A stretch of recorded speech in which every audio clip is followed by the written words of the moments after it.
Hi സുഹൃത്തുക്കളെ, നമ്മളെ ഒരു പഴയ കാലത്തേക്കുള്ളൊരു തിരിച്ച് പോക്ക് നടത്തിയതാട്ടോ.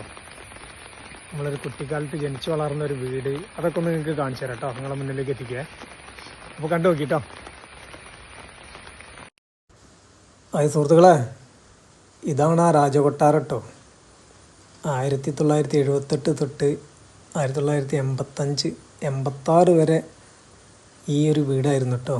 ഈ വീട് എന്ന് പറഞ്ഞാൽ ഇങ്ങനെ ഫുള്ളായിട്ട് ചുമരില്ല, ഇതൊക്കെ പിന്നെ വാങ്ങിയവരുണ്ടാക്കിയതാണ്. നമ്മളെ കുട്ടിക്കാലത്ത് അച്ഛൻ്റെ കൂട്ടുകുടുംബമുള്ള സ്ഥലമായിരുന്നു. അപ്പോൾ എല്ലാവരും വിറ്റ് 4 വഴിക്ക് പോയി ഒരു 86 കാലഘട്ടം കഴിഞ്ഞപ്പെട്ടോ. അതിനുശേഷം നമ്മൾ തൊട്ട ബാക്കിൽ ഒരു ഓല ഷെഡ് ഉണ്ടാക്കി. വെറും വെള്ളത്തിൽ, വയലിലായിരുന്നു ജീവിതം, വയലിൽ വെള്ളത്തിൽ. ഇന്നൊക്കെ അങ്ങനത്തെ ഒരു ജീവിതം ജീവിക്കുകയാണെങ്കിൽ വേഗം ക്യാമറ ഓണാക്കി ആളുകൾ ഓടിയെത്തും. ആ ഒരു കാലഘട്ടത്തിൽ അങ്ങനെ ഇല്ല. കാരണം ഒരു നേരത്തെ ആഹാരം പോലും കിട്ടാത്തൊരു ദുരിതക്കയം. ഈ വീട് കാണുമ്പോൾ എൻ്റെ ജീവിതം മൊത്തമാണ് എനിക്ക് വരുന്നത്. ഇത്രയും കഷ്ടപ്പാട്, ദുരിതങ്ങൾ, പ്രയാസങ്ങൾ. വൈകുന്നേരത്തെ ഒരു ചായക്ക് തന്നെ കടി എന്ന് പറയുന്നത് ചക്കക്കുരു ചുട്ടത്, അരി വറുത്തത്.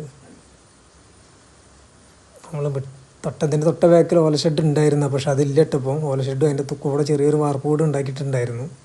അതൊന്നുമില്ല. അതൊക്കെ ഇപ്പം അതും വിറ്റ് നമ്മൾ പോകേണ്ടി വന്നു. അവിടെ ഇപ്പം ഫുള്ളായിട്ട് കാലിയായി കിടക്കണം. അതുകൊണ്ടാണ് ആ വീഡിയോ എടുക്കാത്തത് കേട്ടോ. പക്ഷേ ഈ ഒരു വീട് ഇപ്പോഴും അങ്ങനെ നിലനിന്ന് പോകുമ്പോഴേ കാണുമ്പോൾ ഒരു സന്തോഷം, അതുപോലെ പഴയ സങ്കടങ്ങളും ഓർമ്മകളും, ഒരുപാട് ഓർമ്മകളും പ്രയാസങ്ങളും.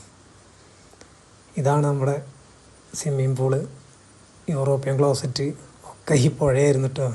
പുഴയും പുഴയോട് ചേർന്നിട്ടുള്ള സ്ഥലങ്ങളൊക്കെ ആയിരുന്നു. ഇത് കാണുമ്പോൾ ഒരു വല്ലാത്തൊരു ഓർമ്മ.